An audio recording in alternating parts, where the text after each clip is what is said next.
देखिए दर्शकों, पानीपत में जहां तीसरी लड़ाई हुई और अब एक चौथी लड़ाई के रूप में बड़ा आंदोलन है, और वो क्या आंदोलन है, किन बातों को लेकर के आंदोलन है, वो कौन शख्स है इस आंदोलन को लेकर चले हैं, क्यों लेकर चले हैं, जो 27 अप्रैल को जो आंदोलन शुरू होने वाला है। तो हम बात करते हैं, यहाँ पर हमारे साथ कमल भाई हैं और इनसे बात करते हैं किस प्रकार की इनकी आंदोलन को लेकर के क्या मंशा है। जी नमस्कार जी। आपके सभी दर्शकों को वंदे मातरम, जय भारत। पानीपत की जो तीसरी लड़ाई थी वो धर्म की लड़ाई थी, न्याय की लड़ाई थी, और जो चौथी लड़ाई पानीपत से प्रारंभ है ये भी धर्म के लिए और न्याय के लिए लड़ाई लड़ी जा रही है। आज भारत में 2 लाख बच्चे जेलों में निर्दोष पड़े हैं धारा 376 और झूठे बलात्कार के केसों में। उन बच्चों को बाहर निकालने की ये लड़ाई है। आज अन्याय इतना चरम पे है कि एक तरफ व्यक्ति में भेद कर गलत कानून बनाए हुए हैं, एक तरफ जो है हिंदुओं को, सिखों को, जैनों को और बौद्धों को एक शादी के लिए बाध्य किया हुआ है कि वो कानून के अनुसार चलेंगे, और दूसरी तरफ हमारे जो मुस्लिम भाई हैं और हमारे जो ईसाई भाई हैं उनको धर्म के अनुसार चलने की ये देश अनुमति दे रहा है, कानून अनुमति दे रहा है। इस कानून में बदलाव की लड़ाई है कि सबको समान रूप से कानून देखे, या तो सबको धर्म के अनुसार चलने दे या सबको कानून के अनुसार चलाए। दूसरी मांग इसमें यह है, तेजी से जो बढ़ती हुई जनसंख्या, ये भारत के लिए नहीं पूरे विश्व के लिए खतरा है। जनसंख्या नियंत्रण का सख्त कानून बने, ये तीसरी मांग इस आंदोलन के रूप में। झूठे दहेज के केस, SC ST के केसों पे सख्त कार्रवाई हो, इसकी चौथी मांग है। गो हत्या और अन्य जीवों की हत्या तेजी से भारत में बढ़ी और इसके चलते हर व्यक्ति दुखी है। गो हत्या को रोकने के लिए मांग है ये आंदोलन गौ माता की हत्या से मुक्त भारत को बनाने के लिए है। आज चिकित्सा में झूठ और लूट चरम पे है। सभी चिकित्सकों के लिए कानून बने कि वो अपना डाटा सार्वजनिक करें कि उन्होंने जिस भी पद्धति से चिकित्सा करी, कितने रोगी देखे और कितने उन्होंने ठीक किए, और चिकित्सा में विज्ञापन पर भी नियंत्रण हो। ये एक इसमें अलग से मांग है। और अंत में जो मांग हमने रखी है वो मांग ये है कि जिस प्रकार से मनुष्य का जीवन महत्वपूर्ण है, जिस प्रकार से गाय का, जीवों का महत्वपूर्ण है, उसी प्रकार से वनस्पतियों का जीवन महत्वपूर्ण है। वनस्पतियों के ऊपर भी सख्त कानून बने, सरकार अपनी नीति बनाए। आज देखोगे कि आज जो रोड बना है उसके चारों तरफ पेड़ लगते हैं। 10 साल के बाद जनसंख्या तेजी से बढ़ रही है, रोड चौड़ा होता है, जवान पेड़ जो करोड़ों रुपए की ऑक्सीजन समाज को दे सकते हैं उनको काट दिया जाता है। तो ऐसा कानून बने कि वनस्पतियों को भी काटने से पहले सरकार चिंतन करे, और अगर कोई वनस्पतियों को काटता है, 100 वृक्ष के 100 साल के जो बरगद खड़े हैं उनको एक झटके में सरकार काट देती है, पीपल को काट देती है, जो 1-2 करोड़ रुपए की सालाना ऑक्सीजन हमें देता है। तो उसके लिए सख्त कानून बने। ये न्याय की लड़ाई है, अन्याय के विरुद्ध लड़ाई है, ये व्यवस्था परिवर्तन की लड़ाई है, और इस लड़ाई में भारत का प्रत्येक व्यक्ति शामिल हो। हमारी माताएं बहनें, मातृशक्ति इसमें शामिल हो, क्योंकि ये झूठे बलात्कार के जो केस हैं, हर शहर में 10-12 महिलाओं के ग्रुप बन गए हैं जो सिर्फ पैसा कमाने के लिए, उनको कोई धर्म से लेना देना नहीं। कुछ पत्रकारों के गिरोह मिल गए हैं और झूठे आरोप लगाते हैं, और सभी मातृशक्ति को बदनाम करने की साजिश है। इसमें सारी मातृशक्ति शामिल हो, क्योंकि ये आपके न्याय की लड़ाई है। और इसमें जिन लोगों पर झूठे केस लगे वो सब लोग भी शामिल होंगे।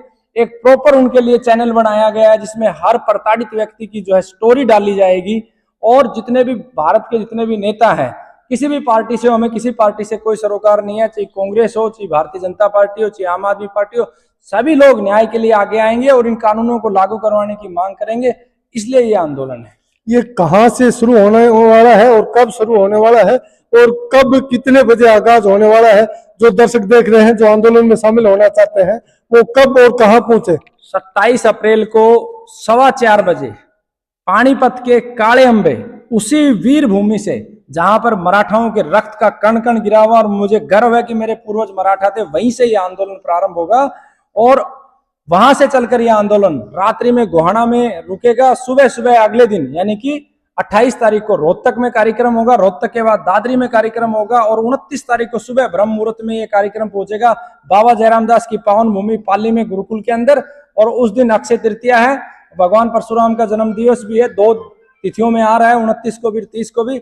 29 को यहाँ पर एक पुस्तक का विमोचन भी किया जाएगा, बिना पूंजी का व्यापार, जिसमें किस प्रकार से महिलाएं बिना पूंजी लगाए और पत्रकार मिलकर करोड़ों रुपए कमा रहे हैं और लाखों घरों को उजाड़ रहे हैं। तो ये पुस्तक का विमोचन होगा और एक कार्यक्रम होगा भगवान परशुराम की जन्म उत्सव के अवसर पर। उसके बाद ये यात्रा नारनौल होते हुए खाटू श्याम तक जाएगी। खाटू श्याम जी के मंदिर में अक्षय तृतीया को यात्रा शाम के समय 3:15 बजे के आसपास भगवान खाटू श्याम जी के चरणों में अर्जी लगा के कि अन्याय को समाप्त करें, अधर्म को समाप्त करें, और जो दुखी है, जो हीन है, जो दीन है, जो शोषित है, उसको ठीक करने के लिए हम कार्य करें, इस संबंध में ये यात्रा है। जैसे जेल में जो बंद होने की बात है जेल कैदियों को, तो ये आपकी मंशा कैसे हुई? देखिए, मैं खुद 2 महीने 3 दिन बलात्कार की एक धारा में जेल में रहा। मेरा सौभाग्य यह था कि उस दिन का मेरे पास सीसीटीवी फुटेज था, मैं अपनी कंपनी में मौजूद था, इसलिए बच के आ गया, नहीं तो 1 साल पहले का था। कुछ न्याय नहीं है इस धारा में। कोर्ट ये कहने लगा है कि महिला अगर कह देती है वो ही मान लो। महिला तो 1 साल पहले का भी बोल देती, 2 साल, कैसे हम सुरक्षित रहें? आज कोई महिला आके खड़ी हो जाए कि 4 साल पहले मेरा रेप किया, तो कोर्ट तो मान लेगा। पुलिस तो टाइम भी नहीं देती अपने आप को साबित करने का, तुरंत गिरफ्तार कर लेती है। तो ऐसी ये धारा बन गई है जहां पर केवल और केवल झूठ चल रही है, सत्य केस बहुत सीमित मात्रा में। इस बात का पक्षधर हूं कि अगर कोई व्यक्ति बलात्कार करता है तो उसके गुप्त अंगों को तुरंत प्रभाव से काटा जाए, शरीर के इतने टुकड़े किए जाए, कुत्तों को डाल दिया जाए कि उसको पैदा करने वाले भी नहीं पहचाने। लेकिन जो झूठे आरोप लगा रही है वही व्यवहार उन झूठे मक्कारों के साथ भी सरकार या कानून करे। तो देखिए दर्शकों, जो 27 अप्रैल की जो यात्रा बताई, 27 अप्रैल का जो आंदोलन बताया, जो पानीपत की लड़ाई से कोई कम नहीं है, क्योंकि काफी जो गंभीर मुद्दे हैं उनके ऊपर ये यात्रा हो रही है।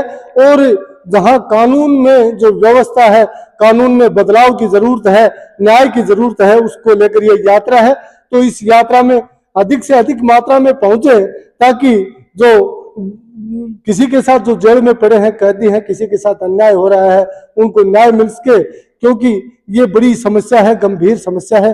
आपको ये वीडियो कैसा लगा? अपने कमेंट सुझाव अवश्य भेजें और वीडियो को अधिक से अधिक शेयर करें यदि आपको अच्छा लगा हो तो। धन्यवाद।